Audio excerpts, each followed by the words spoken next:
এই যে আমার চাচু এখানে ধান কাটে স্রোতে, পানির স্রোত। চাচু কি করেন?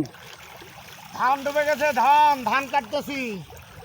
ও ভালো। সবাই যখন মাছ মারায় ব্যস্ত, আমি তখন ধান কাটায় ব্যস্ত। ভালো তো। পানিতে ডুবে ডুবে ধান কাটতেছি। এই দেখেন, এই যে চাচু ধান কাটতেছে, এই যে ধান দেখাইতেছে। আমাদের এদিকে বান উঠে গেছে, বন্যার কারণে ধান ডুবে গেছে। ধান কাটতেছি, ধান কাটতে ব্যস্ত।